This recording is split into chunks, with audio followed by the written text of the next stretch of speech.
ನಮಸ್ಕಾರ ಕರ್ನಾಟಕ.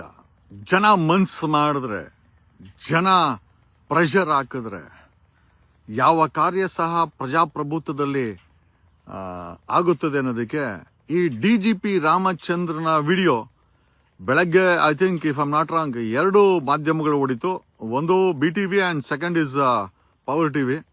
ಆಮೇಲೆ ನಾವೆತ್ಕೊಂಡ್ವಿ. ಬೆಳಗ್ಗೆ 11 ಗಂಟೆನಲ್ಲಿ ಶುರುವಾದಂಥ ವಿಡಿಯೋ ಬೈ ಸಂಜೆ ಸಂಪೂರ್ಣವಾಗಿ ಕರ್ನಾಟಕವನ್ನೇ ಐ ಥಿಂಕ್ ಒಂದು ರೀತಿಯ ವೈರಲ್ ವಿಡಿಯೋ ಆಗಿ ಪರಿಣಮಿಸುವುದು. ಜೊತೆಯಲ್ಲಿ ಮಾಧ್ಯಮಗಳು ದೇ ವೆಂಟ್ ಆನ್ ಮೈಕ್ ತಗೊಂಡೋಗಿ ಅವನ ಈ DGP ರಾಮಚಂದ್ರನ ಮುಖಕ್ಕೆ ಮೈಕ್ ಇಟ್ಟು ಅವನನ್ನೇ ಪ್ರಶ್ನೆ ಮಾಡ್ತು. If I am not wrong Suvarna ಅವರು ಮಾಡಿದ್ರು. We appreciate the great job of ಮಾಧ್ಯಮ ಕೆಲಸ ಮಾಡ್ತು.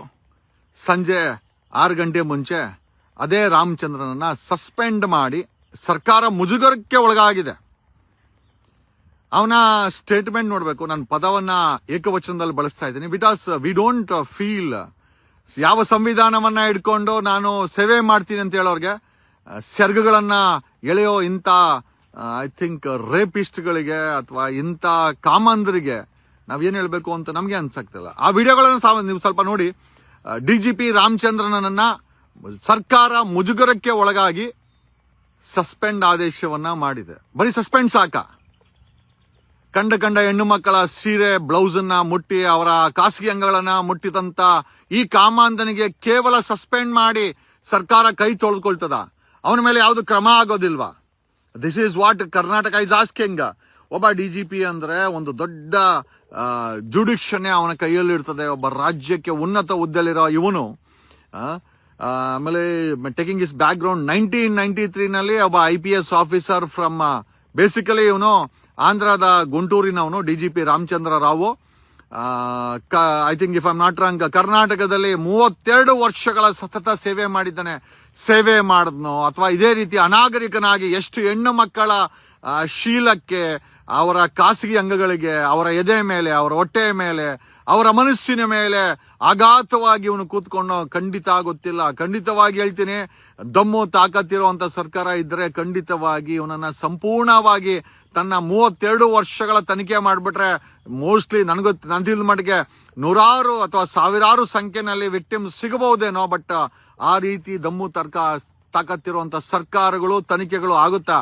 ಇವನಿಗೇನೆ ಇವನ ಮಗಳು ಗೋಲ್ಡ್ ಸ್ಮಗ್ಲಿಂಗ್ ಕೇಸಲ್ಲಿ ED ಮತ್ತೆ DRI director of revenue intelligence ಅವರು ಕಸ್ಟಮ್ಸ್ ಆಕ್ಟ್ ಅಲ್ಲಿ ಅರೆಸ್ಟ್ ಮಾಡಿ ಇದೇ ಪ್ರಪ್ನಗರ ಜೈಲಲ್ಲಿ ಇಟ್ಟಿದ್ರೆ ಆ ಕೇಸಲ್ಲಿ ಇವನ ಕಾರೇ ಅಲ್ಲಿ ಏರ್ಪೋರ್ಟ್ ಇಂದ ಬೆಂಗಳೂರಿಗೆ ಮತ್ತೆ ಅದೇನ್ ಹೇಳ್ತಾರ VIP ಮತ್ತೆ VIPಗಳವ್ರಿಗೆ ಅಲ್ಲಿ ಚೆಕಿಂಗ್ ಮಾಡಿದ್ರೆ ಕರ್ಕೊಂಬರುವಂತ ಸೌಲಭ್ಯಗಳನ್ನ ಆ ಪ್ರೋಟೋಕಾಲ್ ನ ದುರ್ಬಳಕೆ ಮಾಡ್ಕೊಂಡು ಇವನ ಪ್ರೋಟೋಕಾಲ್ ದುರ್ಬಳಕೆ ಕಾರು ಮತ್ತೆ ಪ್ರೋಟೋಕಾಲ್ ಮಗಳು ದುರ್ಬಳಕೆ ಮಾಡ್ಕೊಂಡೆ ಒಳಗಡೆ ಏನೋ ಗೋಲ್ಡ್ ಬಂದಿದ್ದು.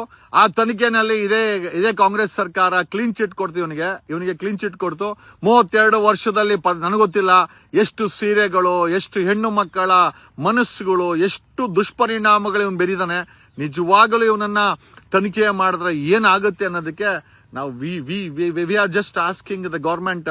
ಬರೀ ಸಸ್ಪೆನ್ಷನ್ ಸಾಕ? ಬರೀ ಇವನ ಕುಟುಂಬದ ಭ್ರಷ್ಟಾಚಾರದ ಇತಿಹಾಸ ಇದೆಯಲ್ಲ, ರೋಚಕ.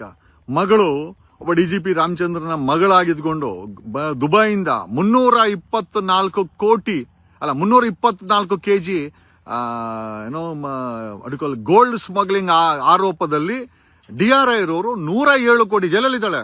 ಜೈಲಲ್ಲಿ ಇವನು ಆಕೆ ರನ್ಯಾ ರಾವ್ ಜೊತೆ ಒಬ್ಬ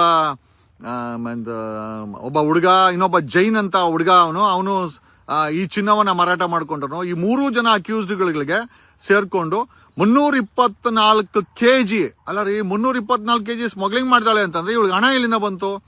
ಆಮೇಲೆ ಇವನ DGP ರಾಮಚಂದ್ರನ ಪಾತ್ರ ಏನು? ದುಬೈಯಿಂದ 324 kg ಚಿನ್ನ ಅಂತಂದ್ರೆ ಇವತ್ತಿನ ರೇಟ್ ಅಲ್ಲಿ 324 ಕೋಟಿಗೆ DRI ಅವರು ನೋಟಿಸ್ ಕೊಟ್ಟಿರೋದು 107 ಕೋಟಿ ಅಂತ. ಈ 324 ಕೋಟಿ ಚಿನ್ನ ತರಕ್ಕೆ ಇವಳಿಂದ ಸಾಧ್ಯನಾ? ಇವ್ರ ಮಗಳಿಂದ ರನ್ಯರಾವಿಂದ ಸಾಧ್ಯನಾ? ಗೋಲ್ಡ್ ಸ್ಮಗ್ಲರ್ ರನ್ಯರಾವಿಂದ ಸಾಧ್ಯನಾ? ಆ 2 ಹುಡುಗರಿಂದ ಸಾಧ್ಯನಾ? ಖಂಡಿತ ಸಾಧ್ಯ ಇಲ್ಲ. ಈ ಒಂದು ಗೋಲ್ಡ್ ಸ್ಮಗ್ಲಿಂಗ್ ಕೇಸಲ್ಲಿ ಇವನು ರಾಮಚಂದ್ರನ ಕಾರು ದುರ್ಬಳಕೆ ಆಗಿದೆ, ಪ್ರೋಟೋಕಾಲ್ ದುರ್ಬಳಕೆ ಆಗಿದೆ. ಮಗಳು ಪ್ರೋಟೋಕಾಲ್ ದುರ್ಬಳಕೆ ಮಾಡ್ಕೊಂಡಿದ್ದಾಳೆ. ಅಲ್ಲಿ ಇಂಟರ್ನ್ಯಾಷನಲ್ ಏರ್ಪೋರ್ಟ್ ಇನ್ಸ್ಪೆಕ್ಟರ್ ಪೊಲೀಸರು ಅವಳಿಗೆ ಪ್ರೋಟೋಕಾಲ್ ಪ್ರೊಟೆಕ್ಷನ್ ಕೊಟ್ಟಿದ್ದಾರೆ. ಆ ದುರ್ಬಳಕೆ ಮಾಡಿಕೊಂಡೆ ಇವಳು 324 kg ಚಿನ್ನವನ್ನ ದುಬೈಯಿಂದ ಬೆಂಗಳೂರು ತಗೊಂಬಂದು ಬೆಂಗಳೂರಲ್ಲಿ ಸ್ಮಗ್ಲಿಂಗ್ ಮಾಡ್ತಾ ಡ್ಯೂಟಿನ ಎವೇಷನ್ ಮಾಡ್ತಾ. ಬಟ್ ದ ಬಿಗ್ಗೆಸ್ಟ್ ಕ್ವಶನ್ ಏನು ಅಂತಂದ್ರೆ, ಈ 324 kg ಚಿನ್ನವನ್ನ ದುಬೈಯಿಂದ ಸ್ಮಗಲ್ ಮಾಡಿದಂತ ಏನು ರನ್ಯಾ ರಾವ್, ಆಕೆಯ ಪಾರ್ಟ್ನರ್ಶಿಪ್ ಫ್ರೆಂಡ್ ತರುಣ್ ಜೊತೆನಲ್ಲಿ ಅವನೊಬ್ಬ ಜೈನ್ ಅಂತ ಇದ್ದಾನೆ. 3 ಜನ ಅವ್ರಿಬ್ಬರಿಗೂ ಆ ದುಡ್ಡು ಹಾಕೋ ಕೆಪಾಸಿಟಿ ಇಲ್ಲ. ಪ್ರಶ್ನೆ ಏನಪ್ಪಾ ಅಂತಂದ್ರೆ, ಈ 324 kg ಚಿನ್ನ ಏನಿದೆ, it is worth more than 300 crores. ಈ 300 ಕೋಟಿ ಚಿನ್ನ ತಗೊಂಡ್ಬರ್ಲಿಕ್ಕೆ ಆಸ್ ಪರ್ DRI ರೆಕಾರ್ಡ್ಸ್ ನಾನು ಮಾತಾಡ್ತಾ ಇರೋದು. ರಾಮಚಂದ್ರನ ಪಾತ್ರ ಏನು? ರಾಮಚಂದ್ರನ ಗಾಡಿನ ಬಳಕೆ ಆದ್ರೂ ಕೂಡ Karnataka state government chief secretary clean chit ಹೆಂಗ್ ಕೊಟ್ರಿ?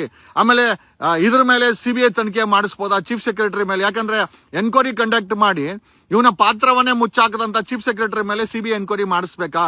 ಅಲ್ಲ, ಮಾಡಿಸ್ಬೇಕಾದಂತ ಪರಿಸ್ಥಿತಿ ಉದ್ಭವ ಆಗುತ್ತೆ. ಯಾಕೆ ಅಂತಂದ್ರೆ ಕ್ಲೀನ್ ಚಿಟ್ ಕೊಟ್ಟಿದ್ದು ಇದೇ ಕರ್ನಾಟಕ ರಾಜ್ಯದ ಚೀಫ್ ಸೆಕ್ರೆಟರಿ ಅಪಾಯಿಂಟ್ ಮಾಡಿದಂತ ಅಡಿಷನಲ್ ಚೀಫ್ ಸೆಕ್ರೆಟರಿ ತನಿಖೆ ಮಾಡಿ ಏನೂ ಇಲ್ಲ, ಏನೂ ಪ್ರೋಟೋಕಾಲ್ ವೈಲೇಷನ್ ಆಗಿಲ್ಲ ಅಂತಂದ್ರು. ಅದನ್ನ ಹೇಳಕ್ಕೆ ನೀವ್ಯಾರು?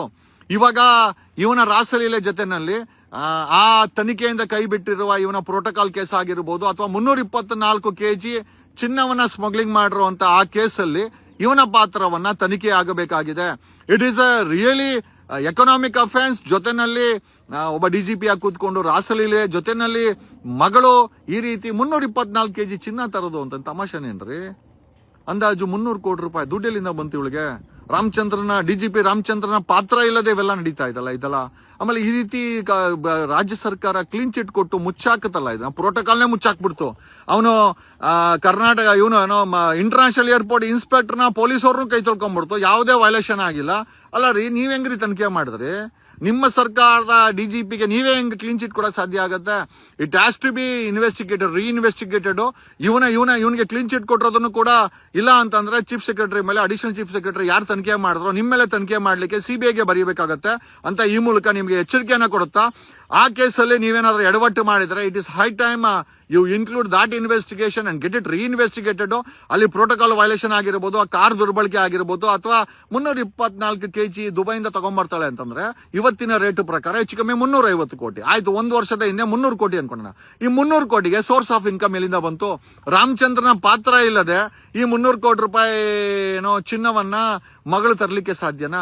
ರಾಮಚಂದ್ರ ಕಾರ್ ಕೊಡ್ದಿರ ಅಲ್ಲಿ ಇವನು ಯಾರೋ ಇನ್ಸ್ಪೆಕ್ಟ್ರು ಪ್ರೋಟೋಕಾಲ್ ಅಂತ ಹೇಳಿ, ಪ್ರೋಟೋಕಾಲ್ ಅಧಿಕಾರಿಗಳ ಮಗಳು ಅಂತೇಳಿ ಅಲ್ಲಿ ದುರ್ಬಳಕೆ ಮಾಡಕ್ ಸಾಧ್ಯನಾ? ಆಮೇಲೆ ಈ ರಾಸಲೀಲೆಯನ್ನ ಕಳೆದ 32 ವರ್ಷದ ಸರ್ವಿಸ್ ಅಲ್ಲಿ ಗುಂಟೂರಿನವನು ರಾಮಚಂದ್ರ ರಾವ್. ಪ್ರಶ್ನೆ ಏನಪ್ಪಾ ಅಂತಂದ್ರೆ, ಈಗ ಬರೀ ಸಸ್ಪೆನ್ಷನ್ ಮಾಡಿ ಕೈ ತೊಳ್ಕೊಳೋದಾಯ್ತು ಅಂತಂದ್ರೆ ಮತ್ತೆ ಏನೋ ವಿಧಾನಸೌಧ ವಿಕಾಸಸೌಧದ ಮೂಲೆಯಲ್ಲಿ ಇಂಥ ಅಧಿಕಾರಿಗಳಿದ್ದಾರೆ. ಅವ್ರ ಕತೆ ಹೆಂಗೆ? If you want we can disclose some more such misuse ಅನ್ನೋ ಬೇಕಾರೆ ನಾವೇ ಕೊಡ್ತೀವಿ ಬೇಕಾರೆ.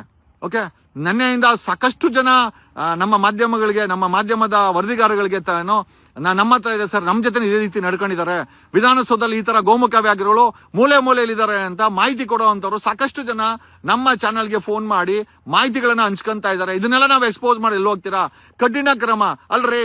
ಕಳೆದ ವರ್ಷ 88 ಪ್ರಕರಣಗಳು ಪೊಲೀಸವ್ರ ಮೇಲೆ ದಿಕ್ಕಾಯ್ತು. ಒಬ್ಬನ್ನು ಕೂಡ ಡಿಸ್ಮಿಸ್ ಮಾಡಿಲ್ಲ. ಎಲ್ಲಾರನ್ನೂ ಸಸ್ಪೆಂಡ್ ಮಾಡಿದಿರಾ, ಕೈ ತೊಳ್ಕೊಂತೀರಾ, ಜನ ಮರ್ತೋಗ್ತಾರೆ ಅಂತ.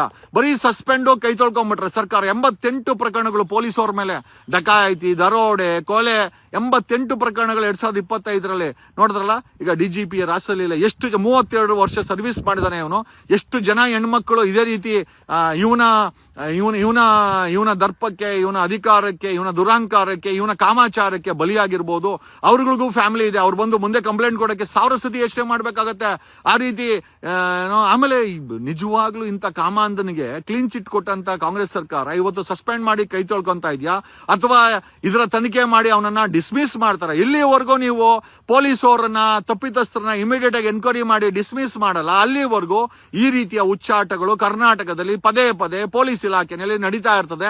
ಇಂಥ ಕಾಮವಂತರಾಗಿರ್ಬೋದು, ಕೊಲೆಗಾರರಾಗಿರ್ಬೋದು, ಡಕಾಯಿತರಾಗಿರ್ಬೋದು, ಪೋಲಿಗಳಾಗಿರ್ಬೋದು, ಎಲ್ಲರೂ ಕೂಡ ನೀವು ಸಸ್ಪೆಂಡ್ ಮಾಡಿದ್ರೆ ಅವ್ರೋಗಿ ಇಷ್ಟೇ ತಗೊಂಬರ್ತಾರೆ. ಡೇ ಟು ಡೇ ಬೇಸಿಸ್ ಮೇಲೆ ಎನ್ಕ್ವೈರಿಗಳನ್ನ ಮಾಡಿ ಇವ್ರುಗಳನ್ನ ಡಿಸ್ಮಿಸ್ ಎಲ್ಲಿವರೆಗೂ ಮಾಡಲು ಅಲ್ಲಿವರೆಗೂ ಇಂಥ ಐ ಥಿಂಕ್ ಭ್ರಷ್ಟಾಚಾರ, ಕರ್ತವ್ಯ ಲೋಪ, ಕಾಮಾಚಾರಗಳನ್ನ ಈ ಇಲಾಖೆಯಲ್ಲಿ ನಡೀತಾನೆ ಇರ್ತದೆ. ಕರ್ನಾಟಕ ಪೊಲೀಸ್ ಇಲಾಖೆ ದೊಡ್ಡ ಪೋಲಿಗಳ ಇಲಾಖೆ ಆಗಿದೆ. ನಿಮ್ಮ ಜನ್ಮಕ್ಕೆ ಬೆಂಕಿ ಹಾಕ. ನಿಜವಾಗ್ಲೂ ನಿಮ್ದೊಂದು ಜನ್ಮನ ರಕ್ಷಕರೇ ಭಕ್ಷಕರಾಗ್ಬಿಟ್ರೆ ಏನ್ರೋ ಮಾಡೋದು? ನೀವು ರಕ್ಷಣೆ ಮಾಡಬೇಕು ಸಮಾಜವನ್ನ, ನೀವೇ ಜಿಪ್ಪಿಚ್ಚೋದು, ನೀವೇ ಬೇರೆ ಹೆಣ್ಣು ಮಗಳ ಖಾಸಗಿ ಅಂಗಕ್ಕೆ ಕೈ ಹಾಕೋದು, ಅವಳು ಹೊಟ್ಟೆ ಕೈ ಹಾಕೋದು, ಅವಳು ಎದೆ ಮೇಲೆ ಕೈ ಹಾಕೋದು. ಅವಳು ಅಲ್ಲಿ ನೋಡಿ ಬೇಕಾರೆ ಅವ್ನು ರಾಮಚಂದ್ರನ್ ಜೊತೆ ಅಲ್ಲಿ ಆ ಕಾಮಾಂಧಕ್ಕೆ ಬಲಿಯಾದಂತ ಹೆಣ್ಣು ಮಕ್ಕಳು ಅವನನ್ನ ದೂರ ತಳ್ತವೆ, ಆದ್ರೂ ಅವನು ಬಿಡಲ್ಲ. ಅವನ ಮೂತಿನ ತಂದು ಎಲ್ಲೆಲ್ಲಿ ಇಡ್ತಾನೆ. ನೀವೇ ನೋಡ್ಕೊಳ್ಳಿ. ನಿಜವಾಗ್ಲೂ ಅಸಹ್ಯ ಅನ್ಸುತ್ತೆ ರೀ. ಅಲ್ಲ ರೀ, ಎಂತವ್ರ ಕೈಗೆ ನಾವು ಕಾನೂನ ಸುವ್ಯವಸ್ಥೆ ಕೊಟ್ಟು ಸುಮ್ಮನೆ ಕೂತಿದ್ರಿ? 32 ವರ್ಷದಲ್ಲಿ ಇವನನ್ನು ಸಂಪೂರ್ಣ ತನಿಖೆ ಮಾಡಿದ್ರೆ ಪರ್ಮನೆಂಟ್ ಆಗಿ ಇವನ ರೇಪ್ ಕೇಸ್ಗಳಲ್ಲಿ, ಸೆಕ್ಷುವಲ್ ಹರಾಸ್ಮೆಂಟ್ ಕೇಸ್ಗಳಲ್ಲಿ ಪರ್ಮನೆಂಟ್ ಆಗಿ ಇವನನ್ನ, ಅಲ್ರಿ ಪೊಲೀಸರು ಪೋಲಿಗಳನ್ನ ಕಂಟ್ರೋಲ್ ಮಾಡಬೇಕು. ಒಬ್ಬ DGP ಪೋಲಿ ತರ ಆಡ್ತಾನೆ, ಕಾಮಂದನ್ ತರ ಆಡ್ತಾನೆ ಅಂತಂದ್ರೆ ಎತ್ತ ಸಾಗುತ್ತಿದೆ ಸಮಾಜ? ಎಲ್ಲಿಗೆ ಬಂತು? ಯಾರಿಗೆ ಬಂತು 47ರ ಸ್ವಾತಂತ್ರ್ಯ? ಗುಂಟೂರಿನ ರಾಮಚಂದ್ರ IPS ಗೆ ಬಂತು ಸ್ವಾತಂತ್ರ್ಯ? ಈ ರೀತಿ ವ್ಯವಸ್ಥೆಯ ದುರ್ಬಳಕೆ ಮಾಡೋಣ ಅಂತ ಹೇಳುತ್ತಾ, this is what we can tell maximum. ದಯಮಾಡಿ ನಿಮ್ಮ ನಿಮ್ಮ ನಿಮ್ಮ ಕಮೆಂಟ್ಗಳನ್ನ, ನಿಮ್ಮ ಆಕ್ರೋಶಗಳನ್ನ, ನಿಮ್ಮ ಕೋಪವನ್ನ ದಯಮಾಡಿ ಕಮೆಂಟ್ ಮಾಡಿ. ಯಾಕೆ ಅಂತಂದ್ರೆ ನಿಮ್ಮಿಂದನೇ ಅವ್ನು ಸಸ್ಪೆಂಡ್ ಆಗಿರೋದು, ನೀವು ಪ್ರೆಷರ್ ಹಾಕಿದ್ರಿಂದ. ಇಲ್ಲ ಅಂದ್ರೆ ಸಸ್ಪೆಂಡ್ ಆಗ್ತಾ ಇರಲಿಲ್ಲ. ಮಾಧ್ಯಮಗಳು ಕೂಡ ತುಂಬಾ ಒಳ್ಳೆ ಕೆಲಸ ಮಾಡಿದೆ ಅಂತ ಹೇಳುತ್ತಾ, ನಾನು ನಿಮ್ಮ advocate Jagadish from true lawyers news channel. ನಮ್ಮ ಮುಖಕ್ಕೂ ನಮ್ಮ ನ್ಯೂಸ್ಗೂ ಎರಡಕ್ಕೂ ಮೇಕಪ್ ಇಲ್ಲ. ನೇರವಾಗಿ ನುಡಿತೀವಿ, ನೇರವಾಗಿ ಎಕ್ಸ್ಪೋಸ್ ಮಾಡ್ತೀವಿ. ಧನ್ಯವಾದಗಳು. DGP ರಾಮಚಂದ್ರನ್ನ ಡಿಸ್ಮಿಸ್ ಮಾಡುತ್ತಾ, DGP ರಾಮಚಂದ್ರನ್ ಮೇಲೆ ಕರ್ನಾಟಕ ಮಹಿಳಾ ಆಯೋಗ ಮಹಿಳೆಯರ ಕೈಲಿ ಕಂಪ್ಲೇಂಟ್ ಕೊಟ್ಟು ಜೈಲ್ಗೆ ಹಾಕ್ಸುತ್ತಾ, ಕಾದು ನೋಡೋಣ.